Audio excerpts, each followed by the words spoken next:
Halo teman-teman, sekarang kita akan masuk ke bab 7 dari buku The Psychology of Money karya Morgan Housel yang berjudul Kemerdekaan.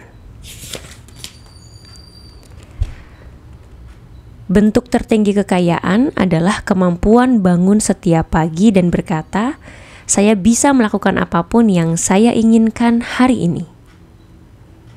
Orang ingin menjadi lebih kaya agar lebih bahagia. Kebahagiaan adalah subjek rumit karena semua orang berbeda. Namun, jika ada kesamaan umum di kebahagiaan, bahan kebahagiaan universal, itu adalah bahwa orang ingin memegang kendali atas hidupnya. Kemampuan berbuat apa yang Anda inginkan, kapanpun Anda mau, dengan siapapun yang Anda kehendaki, selama yang Anda bisa, tak ternilai. Itulah dividen tertinggi yang diberikan uang. Angus Campbell ialah ahli psikologi di University of Michigan. Dia lahir pada 1910 dan risetnya terjadi pada masa ketika psikologi sangat fokus ke kondisi yang membuat orang menderita, seperti depresi, kegelisahan, dan skizofrenia. Campbell ingin tahu apa yang membuat orang bahagia. Bukunya yang terbit pada 1981, The Sense of Well-Being in America, diawali dengan menunjukkan bahwa orang biasanya lebih bahagia daripada dikira banyak ahli psikologi.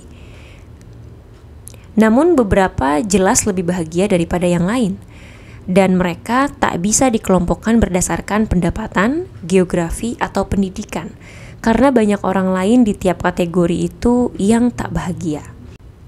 Kesamaan umum yang terkuat dalam kebahagiaan itu sederhana.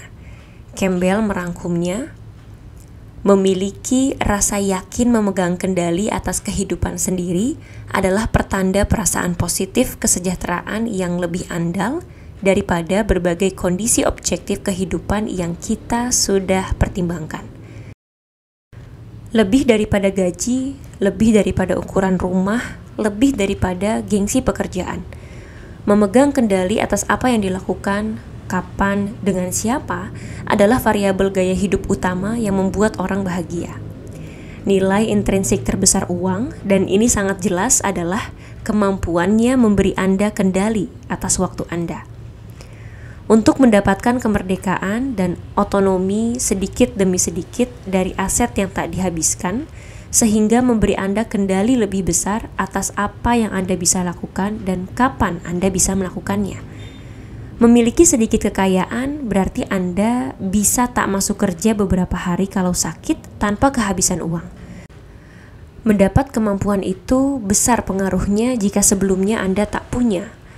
Kekayaan lebih banyak berarti Anda bisa menunggu mendapat pekerjaan yang bagus sesudah diberhentikan dari yang sebelumnya, daripada harus mengambil yang pertama didapat. Itu bisa mengubah hidup. Dana darurat 6 bulan berarti Anda tak usah takut bos, karena Anda tahu Anda tak akan bangkrut jika harus menunggu sampai mendapat pekerjaan baru. Kekayaan lebih banyak berarti kemampuan memilih pekerjaan dengan gaji lebih kecil tapi jam kerja lebih luas. Barangkali pekerjaan di tempat yang lebih dekat rumah, atau bisa mengurus masalah kesehatan tanpa ditambahi beban kekhawatiran bagaimana membayarnya. Kemudian ada juga pensiun ketika ingin, bukan ketika harus. Menggunakan uang Anda untuk membeli waktu dan pilihan adalah manfaat gaya hidup yang sukar disaingi barang mewah. Sepanjang masa kuliah, saya ingin menjadi bankir investasi. Hanya ada satu alasan. Bankir investasi mendapat banyak uang. Itu satu-satunya pendorong dan saya 100% yakin bakal lebih bahagia karenanya. Saya mendapat kesempatan magang pada musim panas di satu bank investasi di Los Angeles pada tahun ketiga saat kuliah dan berpikir saya sudah mendapat lotre karir. Itulah yang saya inginkan. Pada hari pertama, saya menyadari mengapa bankir investasi mendapat banyak uang. Mereka bekerja lebih lama dan dalam keadaan lebih dikendalikan daripada yang bisa ditanggung manusia, setahu saya. Sebenarnya banyak yang tak kuat menanggungnya. Pulang sebelum tengah malam dianggap kemewahan, dan ada perkataan yang lazim di kantor.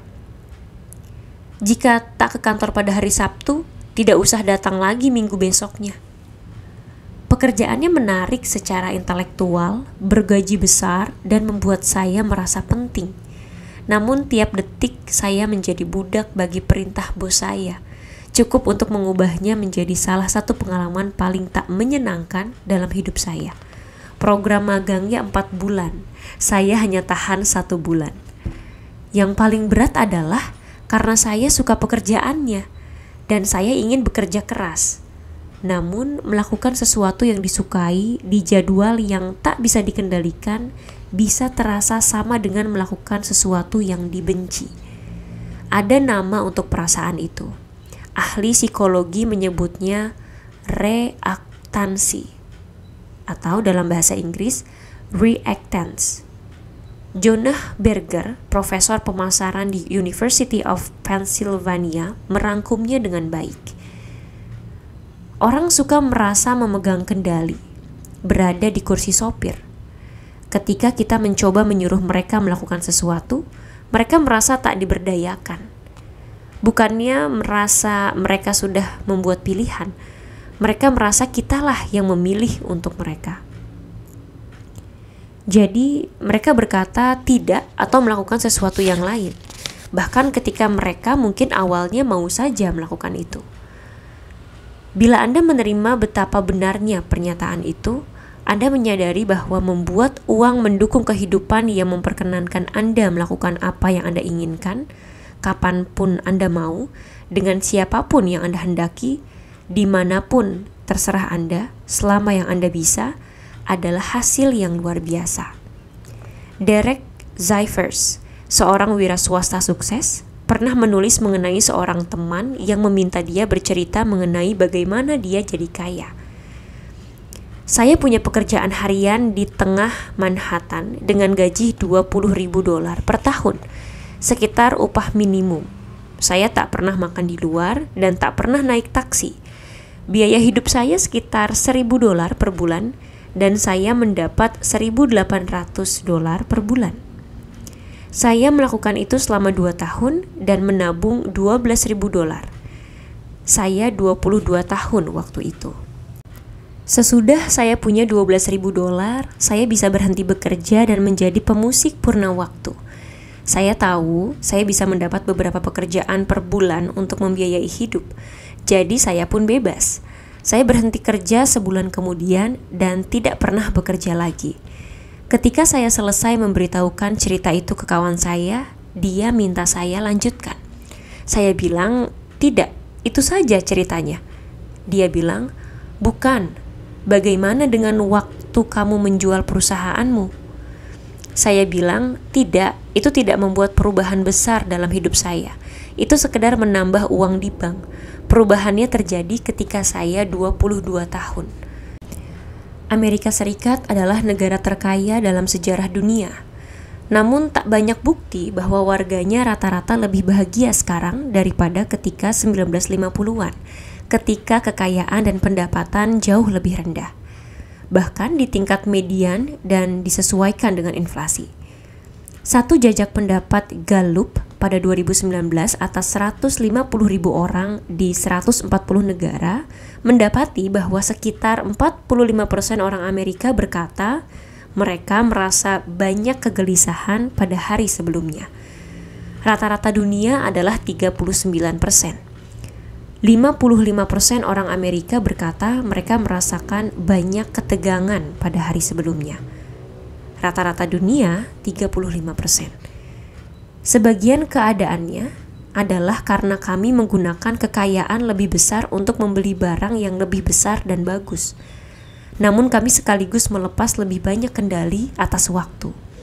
Sebagus-bagusnya, semua hal itu saling meniadakan. Pendapatan keluarga median di Amerika Serikat disesuaikan dengan inflasi adalah $29.000 pada 1955. Pada 2019, di atas $62.000.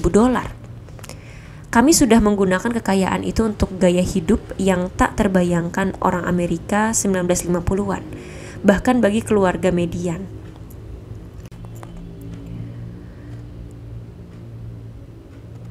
Median luas rumah Amerika naik dari 90 meter persegi pada 1950 ke 220 meter persegi pada 2018. Rata-rata rumah baru Amerika sekarang punya lebih banyak kamar mandi daripada jumlah penghuni. Mobil kami lebih cepat dan efisien, TV kami lebih murah dan tajam. Di lain pihak, yang terjadi pada zaman kami hampir tak tampak sebagai kemajuan, dan banyak alasannya berkaitan dengan jenis pekerjaan yang banyak dijalani. John D. Rockefeller ialah salah satu pengusaha paling sukses sepanjang masa. Dia juga penyendiri, sebagian besar waktunya dihabiskan sendirian. Dia jarang berbicara, sengaja membuat dirinya sukar ditemui, dan diam saja ketika orang mendapat perhatiannya. Seorang pekerja kilang minyak yang kadang bicara ke Rockefeller pernah berkata, dia membiarkan semua orang lain bicara, sementara dia duduk tanpa berkata apa-apa. Ketika ditanya mengapa diam saja dalam rapat, Rockefeller sering membacakan puisi. A wise old owl lived in an oak. The more he saw, the less he spoke. The less he spoke, the more he heard. Why aren't we all like that wise old bird? Rockefeller orang aneh, namun dia menemukan sesuatu yang sekarang berlaku bagi puluhan juta pekerja. Pekerjaan Rockefeller bukan mengebor sumur minyak, memuat barang di gerbong kereta, atau memindah kantong. Pekerjaannya berpikir dan membuat keputusan bagus. Produk Rockefeller bukan sesuatu yang dia buat dengan tangan atau bahkan kata-kata, melainkan apa yang dia dapat di dalam kepala. Jadi, di sanalah dia menghabiskan sebagian besar waktu dan tenaga. Meski duduk diam seharian, sehingga tampak santai di mata sebagian besar orang, dia terus-menerus bekerja dengan akal pikiran, memikirkan masalah sampai tuntas. Itu tak biasa pada masa hidup Rockefeller. Hampir semua pekerjaan kala itu mengharuskan melakukan berbagai hal dengan tangan.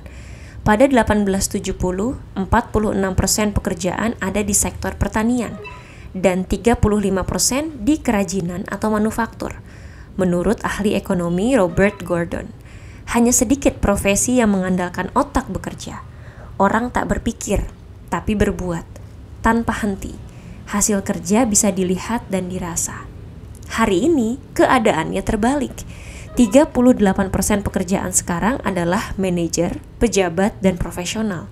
Semuanya adalah pekerjaan membuat keputusan. 40% lainnya adalah pekerjaan sektor jasa yang sering mengandalkan pemikiran sama banyak dengan perbuatan. Makin banyak di antara kita yang pekerjaannya lebih dekat dengan pekerjaan Rockefeller daripada pekerja pabrik biasa pada 1950-an, artinya hari kerja kita tak berakhir ketika absen pulang dan meninggalkan pabrik. Kita terus-menerus bekerja dalam kepala, artinya pekerjaan seolah tak pernah selesai. Jika pekerjaan Anda adalah membuat mobil, tak banyak yang bisa Anda lakukan kalau tak berada di jalur perakitan. Anda memisahkan diri dari pekerjaan dan meninggalkan peralatan di pabrik. Namun jika pekerjaan Anda membuat kampanye pemasaran, pekerjaan berbasis pemikiran dan keputusan, alat Anda adalah kepala Anda sendiri, yang tak pernah meninggalkan Anda. Boleh jadi Anda memikirkan proyek dalam perjalanan pulang, selagi memasak, makan malam, sambil menemani anak tidur, dan ketika Anda terbangun dengan gelisah pukul 3 pagi. Boleh jadi jam kerja resmi Anda lebih singkat daripada ketika 1950-an. Namun rasanya seperti bekerja 24 jam sehari, 7 hari seminggu. Derek Thompson di The Atlantic pernah menjabarkannya sebagai berikut. Jika alat kerja abad ke-21 adalah gawai yang bisa dibawa kemana-mana, artinya pabrik modern bukanlah suatu tempat. Pabrik modern adalah satu hari itu sendiri. Zaman komputer telah mengeluarkan alat produktivitas dari kantor. Sebagian besar pekerja berpengetahuan yang komputer pangku dan telepon pintarnya menjadi mesin pembuat media serbaguna yang mudah dibawa-bawa secara teori, bisa sama produktifnya pada pukul 2 siang di kantor pusat, pukul 2 malam di Tokyo WeWork, atau tengah malam di sofa. Dibanding generasi-generasi sebelumnya, kendali atas waktu kita berkurang. Dan karena kendali atas waktu berpengaruh besar terhadap kebahagiaan, kita seharusnya tak kaget kalau orang tak merasa lebih bahagia walau kita rata-rata lebih kaya ketimbang dulu. Apa yang bisa kita lakukan? Tidak mudah menuntaskan masalah karena semua orang berbeda. Langkah pertama adalah mengakui dulu apa yang membuat hampir semua orang bahagia dan apa yang tidak. Di bukunya 30 Lessons for Living, ahli gerontologi Karl Pillemer mewawancarai 1.000 orang lanjut usia Amerika, mencari pelajaran-pelajaran terpenting yang mereka dapat dari pengalaman hidup puluhan tahun.